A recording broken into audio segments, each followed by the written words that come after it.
Good morning, my lovely students. How are you? I hope you all are well and safe at your home. So, students, today we will continue the chapter number 6, New Ideas and Religions in History. So, students, in previous class we have just briefed the chapter, and today we will discuss the Upanishad and what is the different causes of the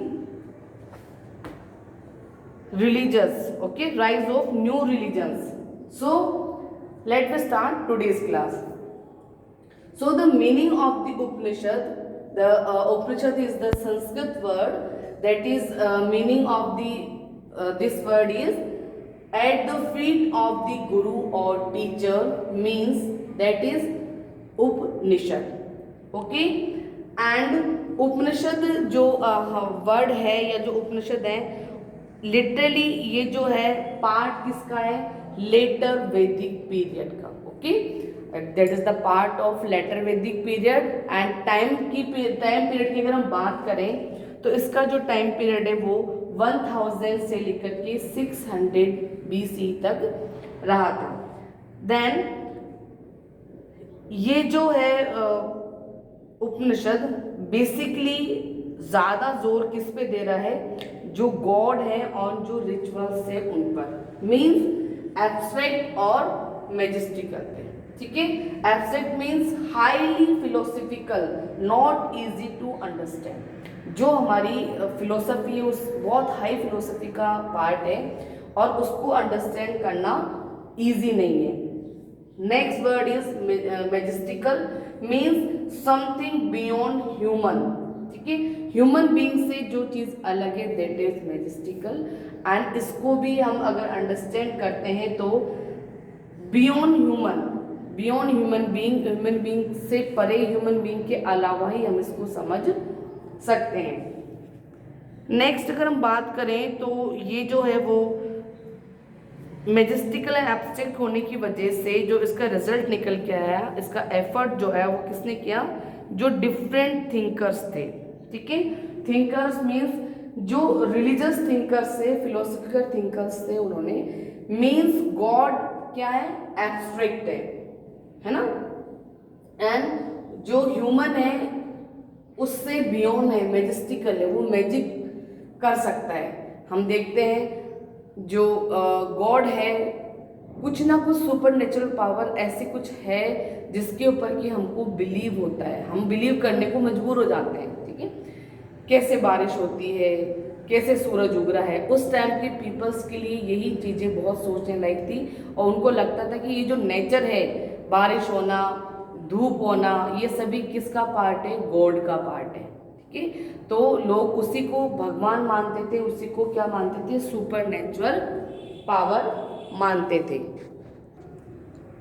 then जो उपनिषद थे उनके अंदर क्या था, जो ये सारे जो क्वेश्चन थे, एब्स्ट्रैक्ट क्या है, मैजेस्टिकल क्या है, इन सबको सर्च आउट करने के लिए जो थिंकर्स थे वो भी इन क्वेश्चंस को, जो डिफिकल्ट क्वेश्चंस थे, है ना, जो लाइफ है हमारी की आफ्टर डेथ क्या होता है ना, ये सारे जो क्वेश्चंस थे उनको सर्च आउट करने के लिए जो हमारे फिलोसोफर्स थे, जो हमारे थिंकर्स थे, वो इनको ढूंढ रहे थे, इनको सर्च कर रहे थे. एंड जो उपनिषद थे they were authorized by learn Vedic seers and saint such as Yajnavalkya, Aruni, Shandilya and Atreya, ठीक है. Most of the thinkers were men, however they are reference to two women, that is the Gargi and Maitreyi, okay. Gargi और सिर्फ ऐसा नहीं था कि सिर्फ male members या मेन का ही डोमिनेशन था, मेन ही इन चीज़ों के बारे में, इन क्वेश्चंस को सर्च आउट कर रहे थे, बट इसके अलावा फीमेल्स थी, लाइक उनका नाम है गार्गी एंड मैत्रेयी, जो कि पार्टिसिपेट कर रही थी, डिबेट कर रही थी जितने भी रॉयल कोर्ट्स होते हैं उनमें. देन जो poor people really had the opportunity of education to participate in this discussion.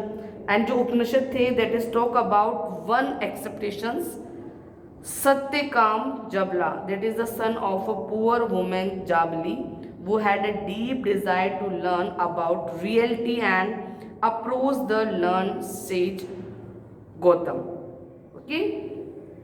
सो उस टाइम पे जो भी गरीब लोग होते थे उनको एजुकेशन का, इस तरह की बात करने का, सोचने का इस तरह की अथॉरिटी नहीं होती थी। बट फिर भी एक एग्जाम्पल है ये जो सन ऑफ जाबली है उसका, कि उसने इसमें पार्टिसिपेट किया। And the Upanishads are read even today, they have been translated into several languages such as Persian, English, French, etc.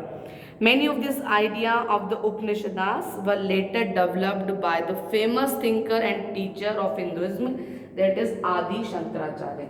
आदि शंकराचार्य के बारे में हम नेक्स्ट जो चैप्टर आगे रीड करेंगे उसमें पढ़ेंगे कि जो आदि शंकराचार्य थे उन्होंने किस तरीके से अपने आइडियोलॉजी दी, किस तरह से अपने विचार दिए, थिंकिंग दी, गॉड किसको मानते थे, वो सेलिब्रेशन का पाथ क्या बताया, उन सभी के बारे में। Next topic will discuss the rise of new religions. What are the causes? So what are the causes of rise of new religions, new ideas? So due to some causes, some reason, that is first is rigid caste system. Means we have talked earlier that society has divided on the basis of work, that is 4 varnas: Brahman, Kshatriya, Vaishya and Shudra. And this system is very rigid system, that is the called caste system. Means आपने जिस cast में birth ले लिया आपको all time पूरी life उस cast में रहना पड़ेगा, और जो कास्ट रिस्ट्रिक्शंस है, कास्ट की जो भी आपके ऊपर बाउंडेशंस है, then you follow it. Okay. Then second thing is languages. Most of the literature write down in only and only Sanskrit language, but all peoples are not understand the Sanskrit language. So mostly peoples are friendly the Prakrit and another language is Pali. Okay, so इस तरीके से सारे जो Texas थे इसमें translated नहीं थे। सो इस वजह से भी जो न्यू आइडियाज एंड जो रिलीजन्स थे वो इमरजेंस हुए, अस्तित्व में आए। Then rapid urbanization. You know the urbanization is a rapid process, means persons are change. इसमें ह्यूमन बीइंग चेंज हो जाएगा। कैसे? जहाँ वो रह रहा है उस प्लेस को छोड़ के अनदर प्लेस में मूव कर जाएगा for searching the better livelihood. तो इसका इफेक्ट भी आया किसके ऊपर? ह्यूमन लाइफ के ऊपर। ह्यूमन लाइफ के ऊपर आने से क्या हुआ, ये जो पीरियड था रैपिड अर्बनाइजेशन का, इसमें डिफरेंट टाइप की जो सिटीज़ थी वो राइज हुई, लाइक नॉर्थ इंडिया में जैसे कुशाम्बी, श्रावस्ती, वैशाली, एंड मनी और पंचमांग कॉइन भी स्टार्ट हुए, जो कि किसकी जगह पे आए? बार्टर सिस्टम की जगह पे। Then increase of commercialism and ऑब्स्टेनियस। ऑब्स्टेनियस means a state when an individual attains nirvana. Many people dislike this change and looked for a religious that promoted simple living. तो इस तरीके से बहुत सारे चेंजेस आए due to rapid urbanisation. Human being की लाइफ चेंज हो गई और उसका टोटली इफेक्ट आया उसकी रिलीजियस और जो सोशल लाइफ थी उसके ऊपर। ह्यूमन बीइंग जहाँ वो अर्बनाइजेशन के प्रोसेस थ्रू उस चीज़ को समझ रहा था, सोसाइटी में जो रिलीजियस सिस्टम है और जो सोसाइटी में असमानता वाला जो बिहेवियर है वो नहीं होना चाहिए। ह्यूमन बीइंग क्या होना चाहिए? सभी इक्वल होने चाहिए।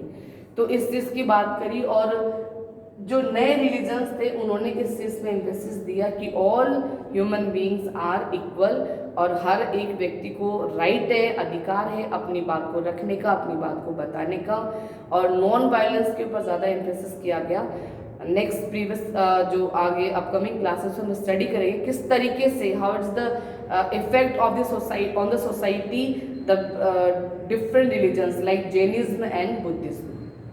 सो today in class we have discussed that is the meaning of Upanishads and what are the causes by the rise of new religions.